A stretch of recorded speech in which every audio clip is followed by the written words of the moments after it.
Well, Jay and Warren, thank you very much for coming by, and thank you for the facilities, Warren. You two are unique. Even though you're in different spheres, you've reached a level of success almost legendary.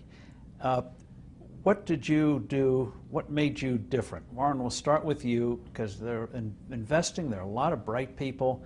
They've all claimed to read Graham and Dodd.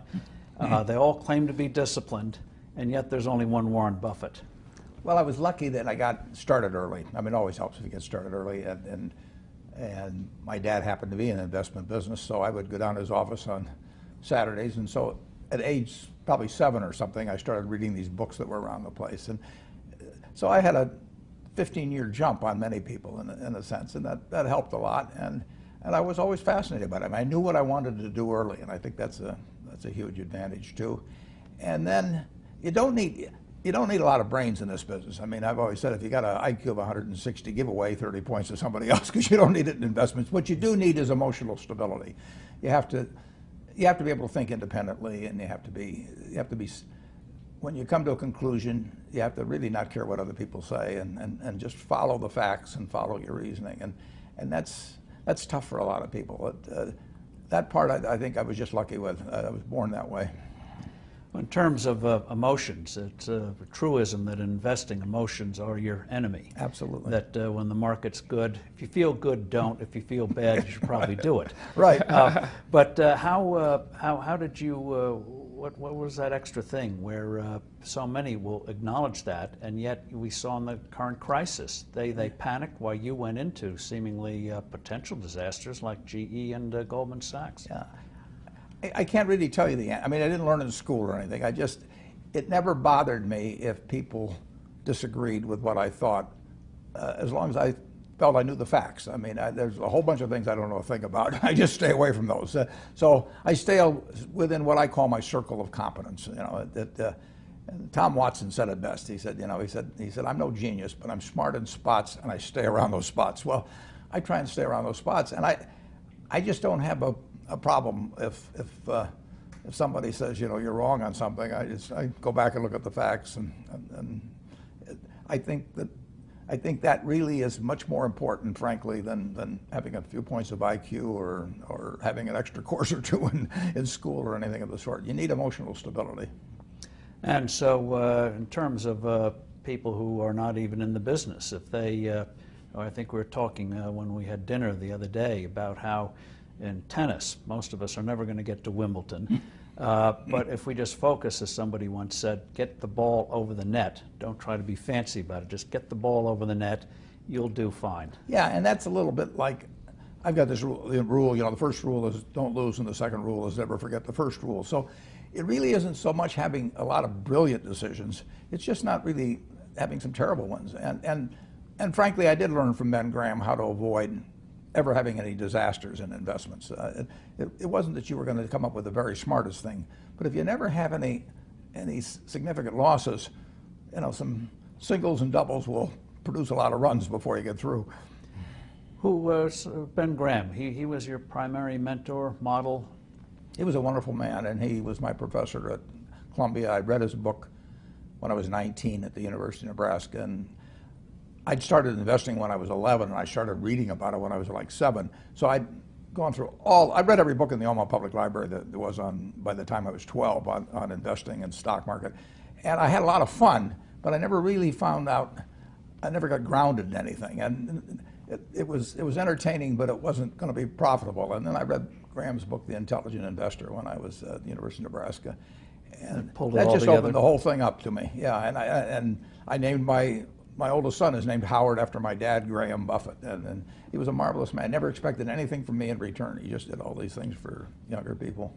You have just a couple of quick examples of the things that he did that you will look back on? It's one thing to read something, but quite another to see it in action. Well, but what he did was he got me thinking, not as a stock as something with a ticker symbol that wiggles around and that that you look at charts on or anything.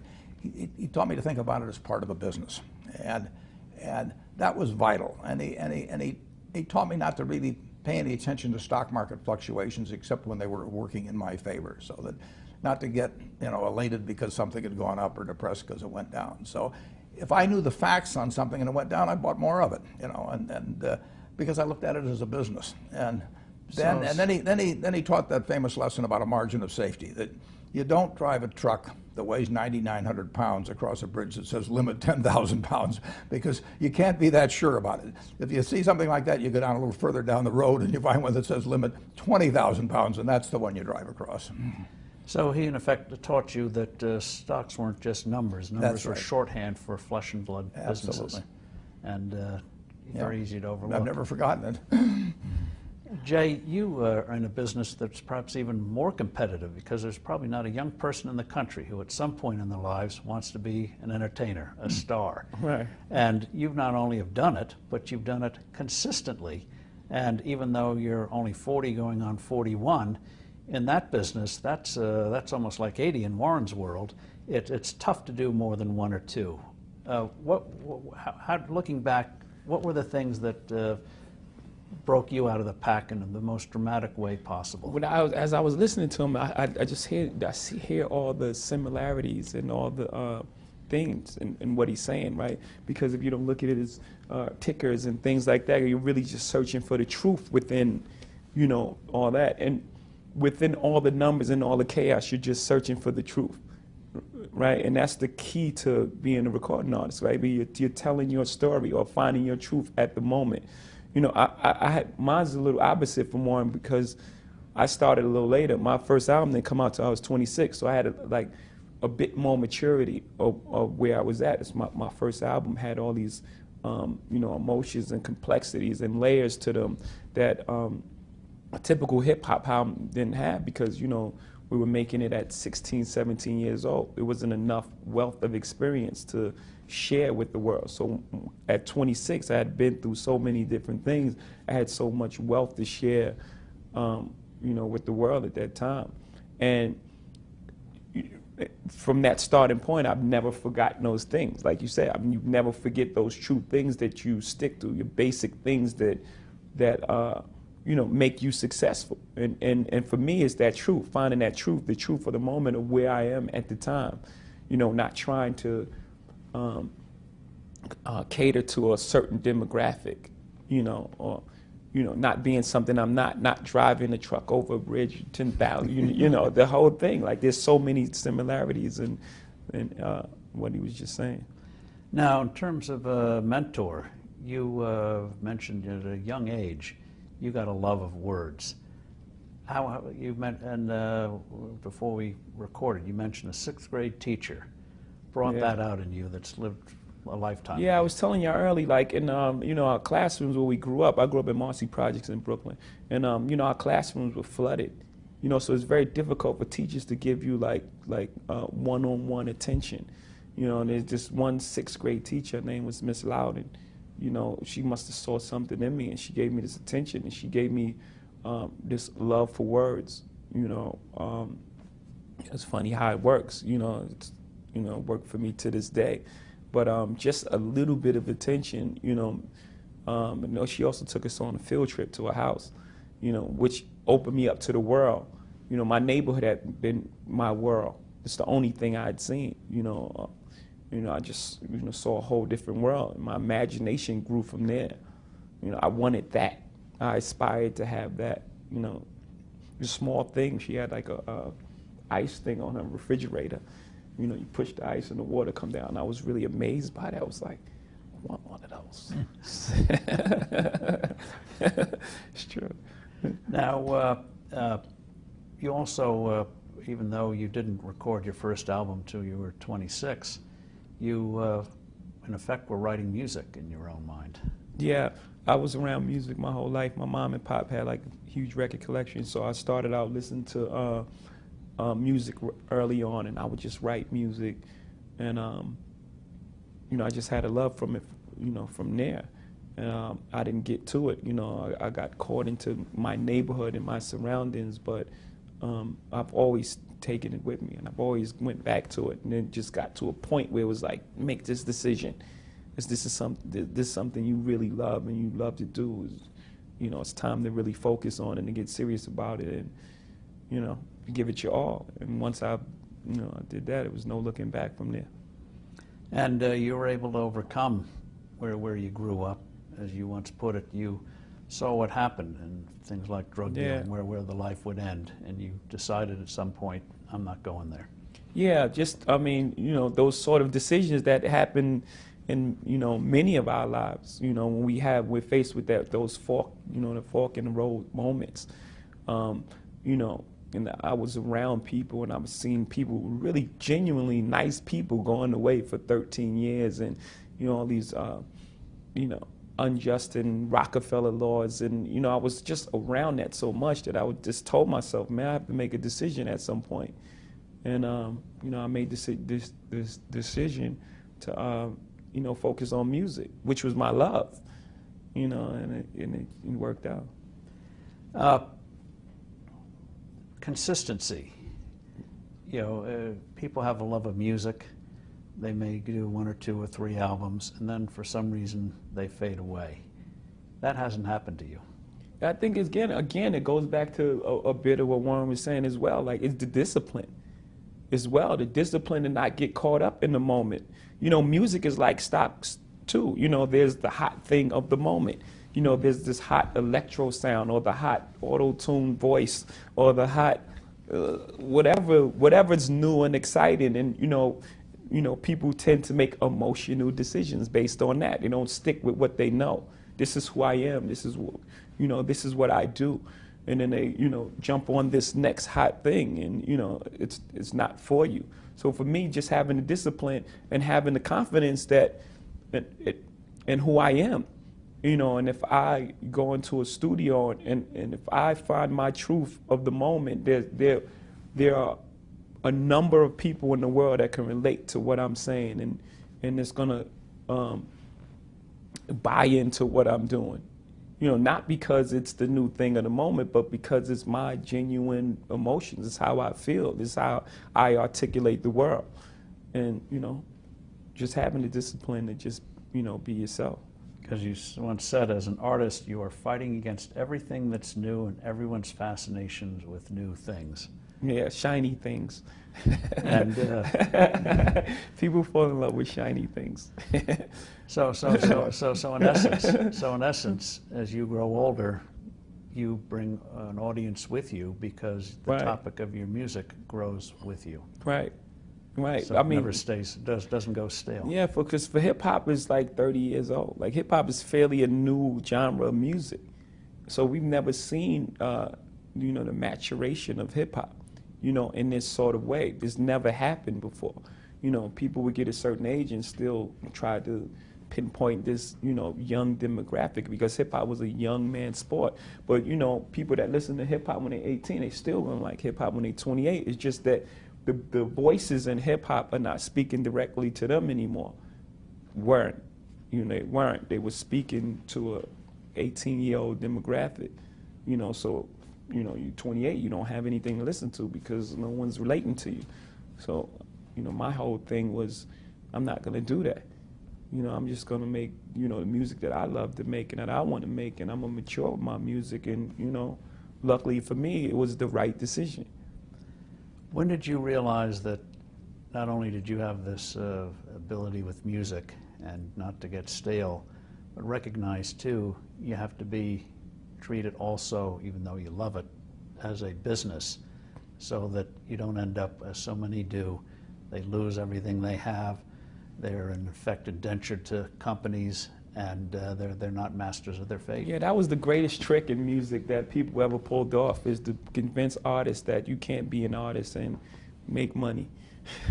I think the people that were making millions actually set that. I think they set that whole thing up. You know, it was almost like shameful, like especially in rock and roll. You had to pretend that, you know, you got these millionaire guys who had to pretend as if they weren't successful at all, or it would be like a detriment to their career. You know, hip hop from the beginning, you know, just, it was always been aspirational, you know, just always broke that thing, you know, that thing that an artist can't think as well. And I think at the end of the day, as long as when you separate the two and you're not making music with business in mind, because you at some point it has to be real when they touch it, when they listen to it. You know, something has to resonate with them that's real. As long as when you're in the studio, you're an artist, you make music, and then after you finish, you market it to the world. I don't think anything is wrong with that. In fact, I know there's nothing wrong with that. So how, going right from the very beginning, you learned about the business of music because you couldn't Well, get we were that- forced, yeah, yes, we were forced in the beginning. I wish I could say we were geniuses and said we're going to start our own company. You know, that's not what happened. You know, in the beginning, we went to every single label, and every single label shut their door on us. The genius thing that we did was we didn't give up. We didn't say, because these guys, you know, we use that what do they know approach. You know, we didn't give up at that point. I think that that was the genius thing we did. We started selling our own CDs, and we built our own buzz, and then the record company came back to us. So now we had a different negotiation. You know, it wasn't the same artist label relationship. Now we retain ownership in our own company, and it was the best thing for us. You know. Well, one of the things you did fairly recently was about 3 years ago. You were with a company, you were president of a company, you saw firsthand what you thought was wrong with the music business, you wanted out, and you're willing to put money to get yourself out. Yeah, I didn't necessarily want out. I wanted to work with them, but I wanted like a fund in a sense. You were president of the company? Yeah, I was the president of Def Jam Records, and I wanted a fund to, I wanted to work there. But I wanted the fund what struck you is they'd take all these artists, almost like throwing them against the wall, so you see which ones would stick. And you thought that was a huge waste of money. Yeah, in the music business for a long time, a hit record solved all your problems because there wasn't the internet and there wasn't this YouTube and there wasn't so many other factors. It was just the music. So that model still exists of, just putting artists out and see what works, and as the machine stopped moving faster, a lot of things got lost in the process, A&R and letting the artist development, so it got to a point we were, as a music business, we were releasing hundreds and hundreds of albums every year, and the percentages was like really low, like 56 albums and 4 artists work, or something like that. So I wanted to bring the entire culture into it. I wanted a fund so I could do other things aside from signing artists, like, buy a television station or buy a club that, we can develop these artists in, or, buy some headphones, just all these different things I wanted to do. And I don't think at that time, they could really get their mind around it. It's not something they were willing to do. And, I just felt like I would be a waste there. So, I started my own thing, Rock Nation, and, that's what we do.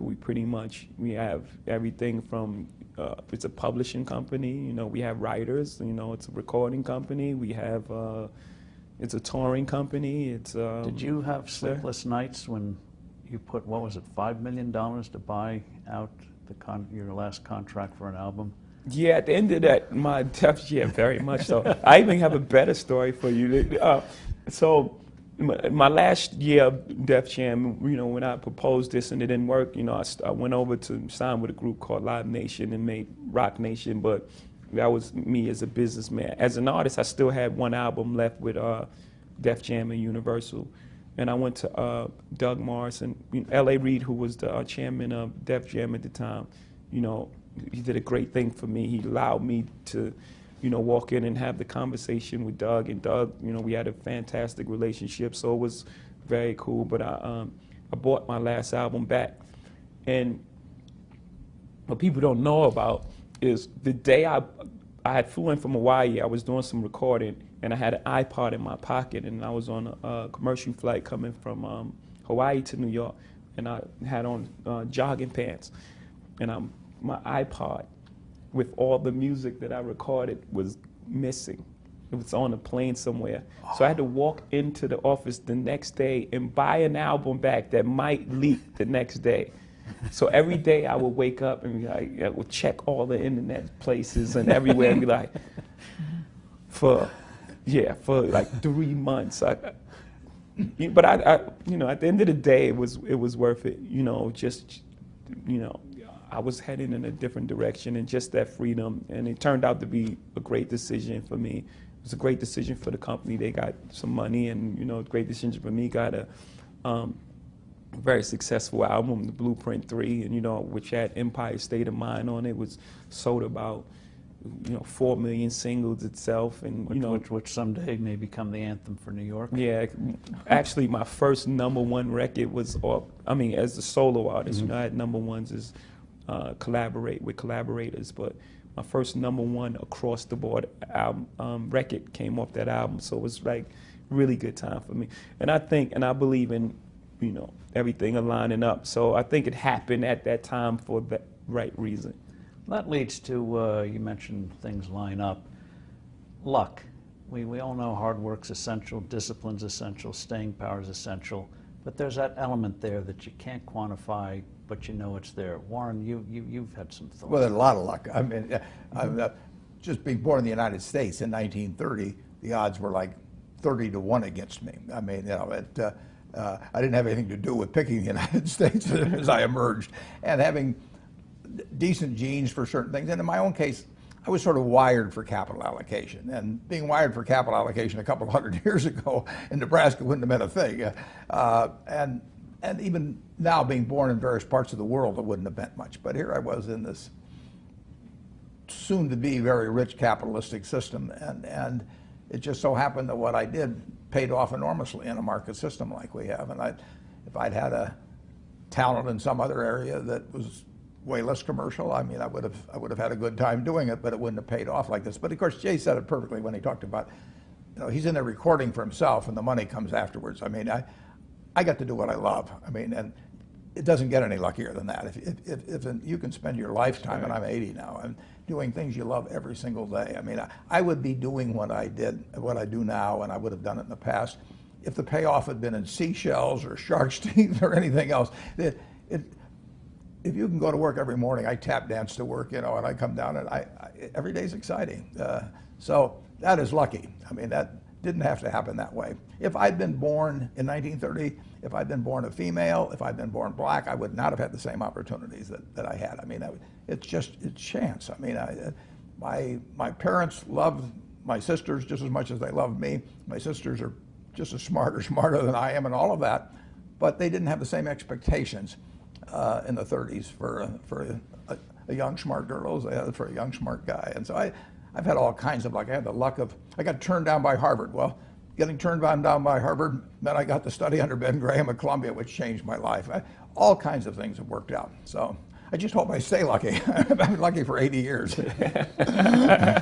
Now, where you grew up, you could have easily have ended up, as you've discussed with your friends, who did something, and by golly, they were put away and didn't get the opportunity. Yeah, I mean, there are very few people that from my neighborhood, you know, in my environment, that make it out.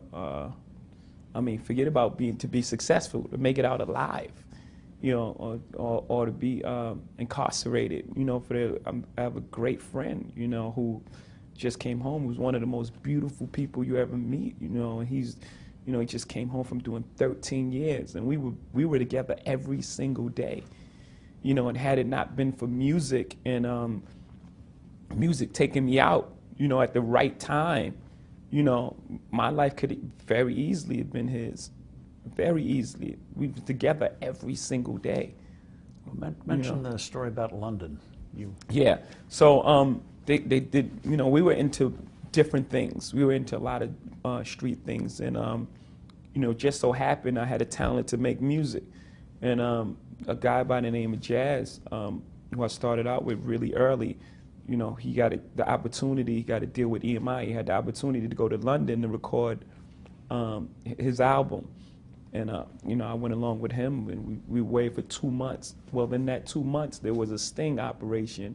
And they took, you know, my friend I'm talking about, took him away for 13 years. And the only reason I was in there because I was away, you know, doing this music stuff. Amazing. Business models. We've touched on it, that just because you've done something right before with the music business, they're accustomed to doing things a certain way. world changes, they can't adjust.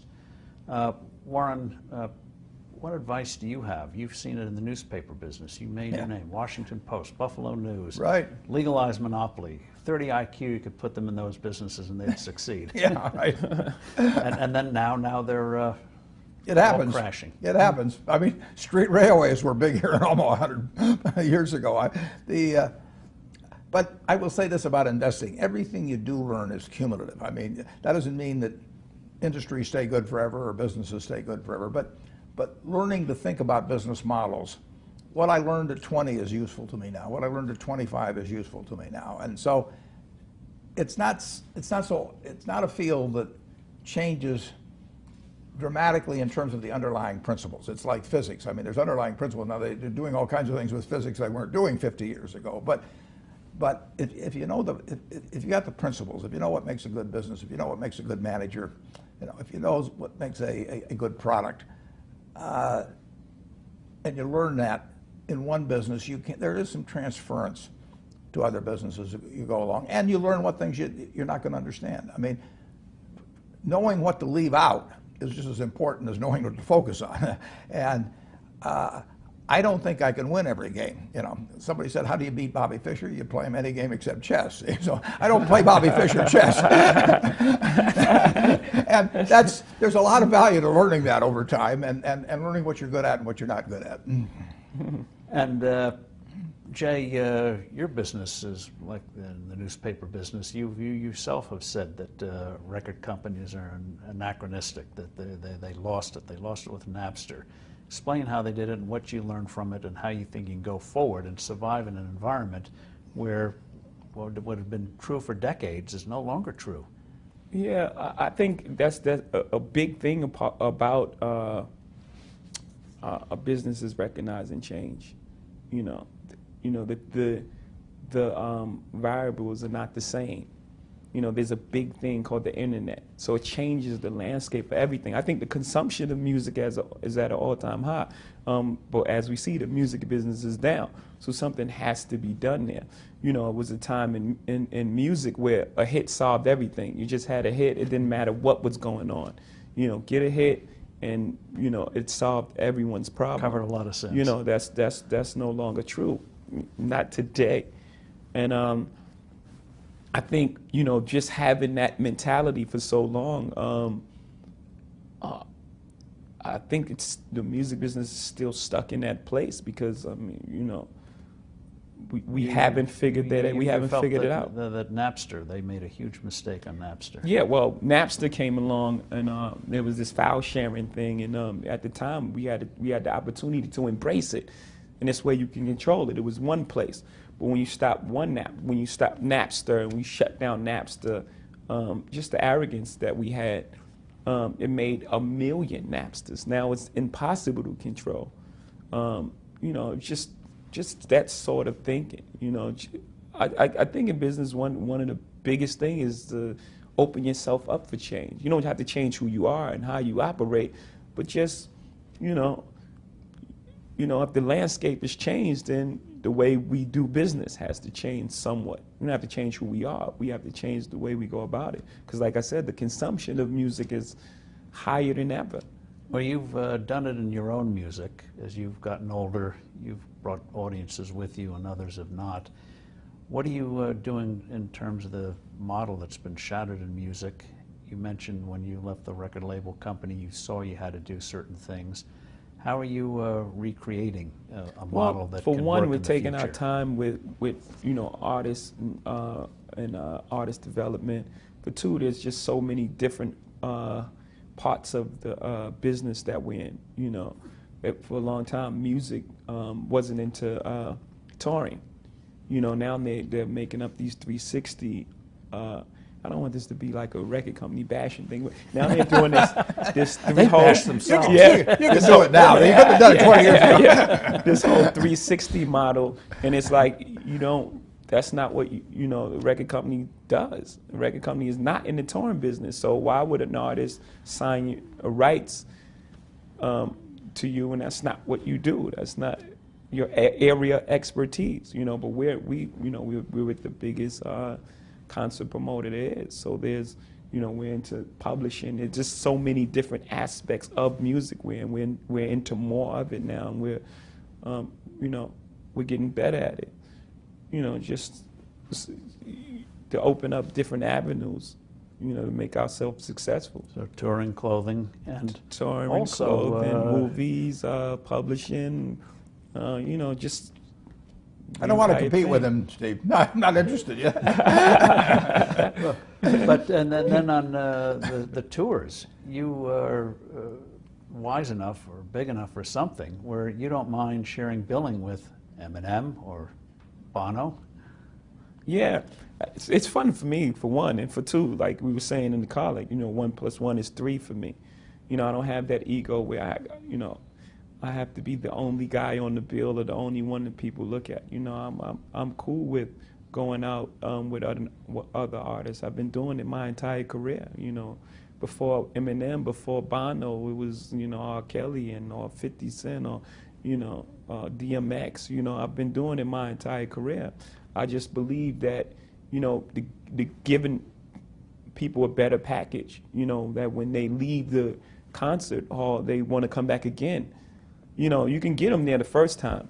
You know, if what you're putting on is not incredible and impactful, then why would they come back the second time? You know, I think that's a lot of people make that mistake, you know, when they're hot at the moment. You know, they just sell them, you know, they sell off the name and sell off the moment. Yeah, the shiny things. You fall in love with shiny things. You sell off the moment, and then when people come to the concert, they don't have the experience. Well, we're over-delivering on the experience. You know, you're not only getting Eminem, you're getting Eminem and Jay-Z. You're not only getting Bono, you're getting Bono and Jay-Z. You can't help but leave that concert, you know, with almost like a once-in-a-lifetime experience every single time. That's what I'm trying to create. Oh, well, Warren, you said you wouldn't want to compete against Jay. What advice would you... He's super duper joking. What advice would you have for a man who's succeeded in a business where it's often short-lived, being convulsed? How do you like to businesses where you say there's a moat, where the competitors can't get you? What advice would you give on Jay building moats? Well, he's building moats, I mean, all the time. I mean, obviously, and that's why he's succeeding, even though he's moved beyond the age that you normally associate his field with. So the best moat you can have is your own talent. You know, I mean, they can't take it away from you. Inflation can't take it from you. Right. Taxes can't take it from you. So when I talk to students, I see these students and I tell them, you know, you're $1 million asset. I would pay you $100,000 the MBAs for 10% of the earnings for the rest of your life. So that makes you $1 million asset. Now, if you can do something to increase that value 50%, if you can learn to communicate better verbally or in written form, and you become 50% more, that's $500,000 just by improving yourself. I mean, nobody can take that away from you. And so I urge everybody, you know, I talk to them in high school about this and colleges, just develop the habits. You've got the brain power, you've got the energy, but develop the habits of success and look around you at the people that you admire, you know, and list what makes you admire them compared to somebody else that looks equally strong or equally talented. And those are things that you can do. I mean, just write them down and you know, people like people that they like them if they're humorous, if they're friendly, if they give credit to the other fellow. I mean, and they don't like them if they're stingy, you know, or they overstate and overpromise and all those sort of things. Well, that's a decision you make. So I encourage everybody to build your own moat around yourself. Jay, you have any advice you want to give to Warren on building moats? I mean, what am I say to this guy, man? He can do things I can't do. Believe me, I can't do anything he can. He's a brilliant thinker. Well, this then gets to what is money for? You've greatly succeeded. You haven't made the mistakes that others made to get a success, and then you let it destroy your discipline. In terms of there are only so many steaks we can eat, or hamburgers, or whatever. The value added, we'll start with you, Warren, maybe you can start this part of the conversation. The value added you always had was you could employ capital, multiply it, which meant more businesses, more people for pensions, more hiring. That was a great service. That was doing a real public good. Yet a few years ago, you decided you were going to do something in addition to multiplying capital, which meant opportunity and a higher standard of living. Well, Steve, if you go back, really when I was in my 20s, I mean, it sounds obnoxious, but I really did know I was going to become rich. I mean, because I'd learned something that was going to work, and my wife and I decided then. I mean, she was 100% on board, my first wife, and on this, and we were going to enjoy life. We were going to have everything we could possibly use or need. But incidentally, I think a $5 dinner in many cases is better than a $100 dinner. So I think with wine too. Yeah, cost of living and standard of living are not necessarily the same. But I thought I would compound money at a rate well above average, and we decided we'd live well. We never denied ourselves anything. It meant independence, so I could do what I wanted to do, and then I felt one way or another it would go back to society. Now, I thought my wife would outlive me. She was a little younger, and women live longer than men, and she loved the actual process of seeing people with problems that money would help. And I loved the game I was in. So I thought we would, basically we'd pile it up and she would do the distribution of it. And she did a lot of it while she was alive, but the big money was going to be later on, and then she died while I was still alive, and then I had to make a decision as to the best way to get this money spent in an intelligent way, relatively promptly. And I came up with the idea of splitting among 5 foundations, the largest of which is the Gates Foundation. And that was 4 years ago, and I couldn't be more pleased with the decision. I haven't denied myself anything. I mean, I eat everything I want. I travel any place I want. Have you denied society something, that the capital, if you keep employing it, might have done more good in more companies? Berkshire's still around. I'm still running it. I mean, I'm not doing so bad. I'm making it still for the charities, but I'm making it for a lot of other people too. So I didn't have to give up anything. I didn't have to give up what I love doing every day. I didn't have to give up any material thing in the world, and my 3 children are each involved with a foundation which lets them put money behind their energies. And no, I think it's really worked out wonderfully for me. I mean, it's been a perfect solution. And when my wife was pregnant, I didn't think I was going to deliver a baby. And if I get a toothache or something, I don't take out my own tooth. I turn it over. I follow Adam Smith's advice. I turn it over to a specialist. And there's no reason to think that because I'm good at making money, that I would be the best necessarily at distributing it. I want certain goals in terms of how it's distributed, but I'm perfectly willing to turn it over to people who are going to spend their lives specializing in that. I want them to get it done promptly, and I want it to be in sync with the kind of things I want to support. But I don't think I have to do it myself. Now, in terms of that, many times a foundation gets set up, and goes off in a different direction. And there's a thing called Parkinson's law, that an organization becomes self-centered, in for itself, and forgets its purpose that it was created for. I see it all the time. And you see it in business. That's why they go broke oftentimes. But in foundations, you see it. So you made a provision that was not going to happen with your funds. They had to be, those monies had to be employed, what, within 10 years? 10 years after my state's completed, yeah. And the money has to all be spent. It can't go to institutions which in turn put it in their endowment or anything like that. I want people that I know and I know are in sync with me and I know will be true to certain ideals. I want them to dispense it, because who the hell knows 50 years from now, when the place becomes some large institution, what will happen? People will rationalize then that what's good for the institution is exactly what old Warren thought 40 years ago on his deathbed. So I've seen that happen too often. Foundations are not tested by a market system. I mean, if you've got a business idea and he's got music, it's being tested by a market system. Whether people will make a decision with whether that next album is good, and they'll make a decision, on whether Coca-Cola still keeps them happy and all that sort of thing. A foundation has no market test, so it's very easy if there's not a market test, as people will find out in government and other places. It's very easy to start rationalizing things that are a long way from what originally people thought you were setting out to do. And you were, in terms of, you're just beginning looking at charities, and you have a very unusual one. scholarship fund, Sean Carter Scholarship Fund. Describe it, and where do you think you see it going? Yeah, for me, yeah, that the reason I focused on that, because such a small thing changed my life, right? A sixth grade teacher said, "You know what? You're kind of smart," and I believed her. I said, "I'm smart," right? So she gave me that sort of opportunity. She sparked the idea in my mind. So that's why my first thing is the scholarship fund, because there are a ton of very intelligent kids that's coming out of these urban areas who can make it all the way if given the opportunity.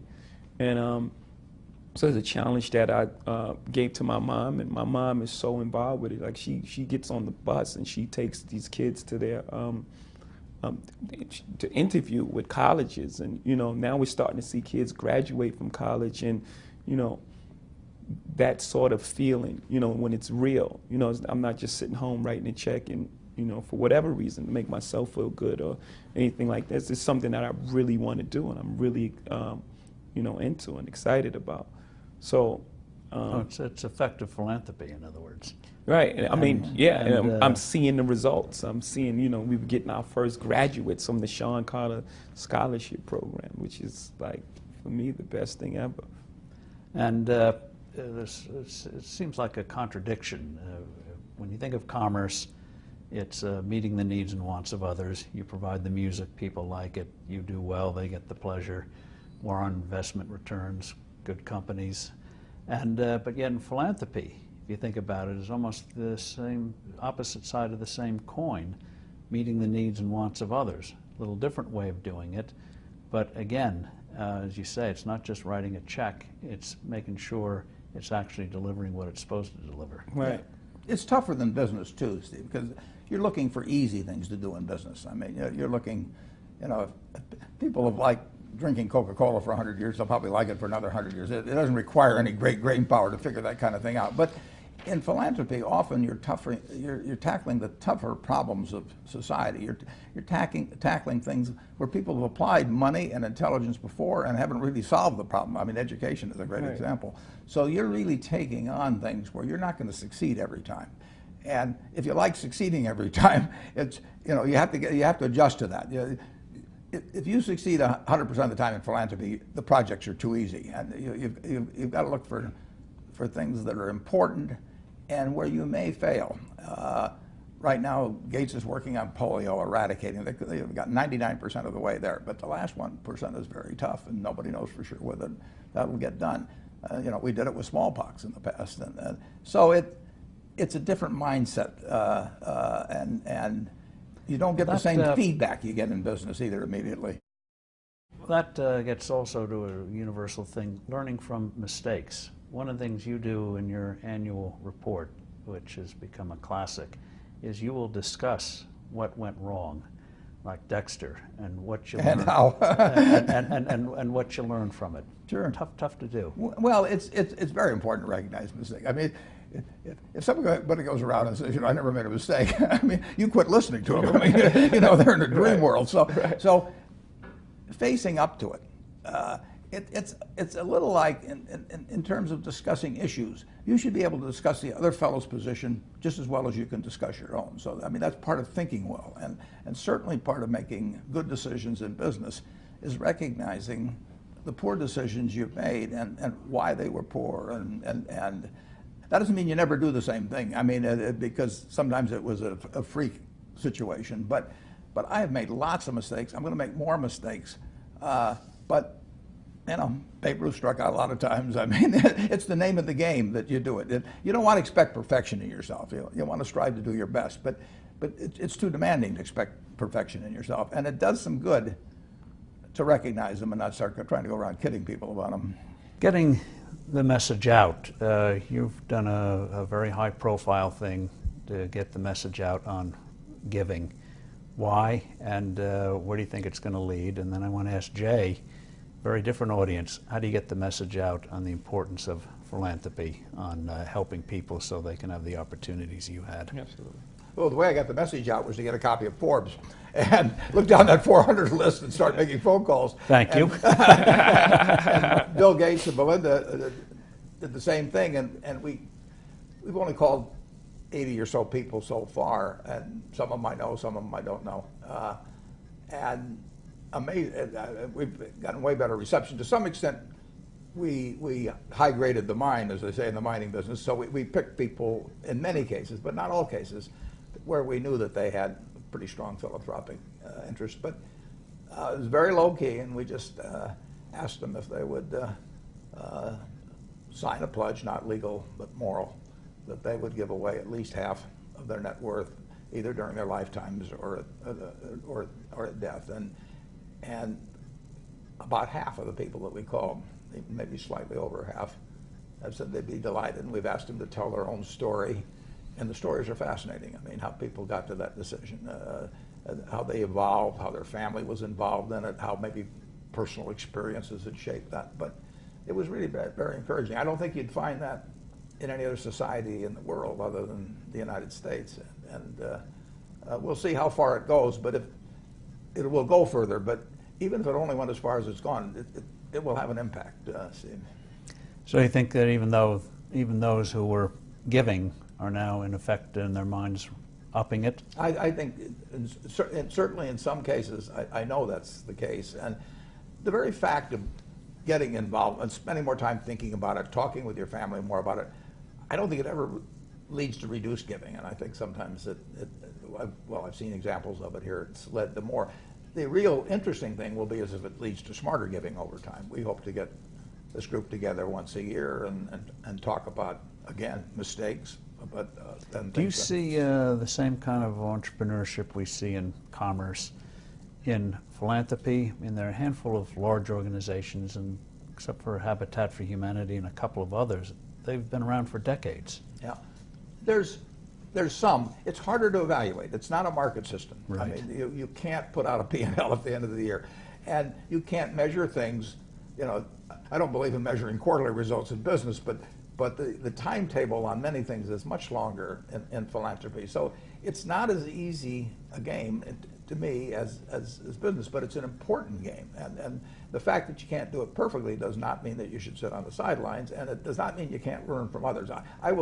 I've already learned something from the 3 or 4 dinners we've had and talking to people, but the stories are interesting. People do things that are amazingly effective. They do things where they bomb for one reason or another. But we will have smarter philanthropy in this country 10 and 20 years from now, I think, than we have now. And I think in a small way this will contribute to it. So keep publishing the list so I can milk it. JJ will soon be on it. But Jay, in terms of philanthropy, obviously you're very much focused on your business right now, as Warren was on his for a long time. But how do you get the message out to a different audience that it doesn't have to even be dollars, it's time?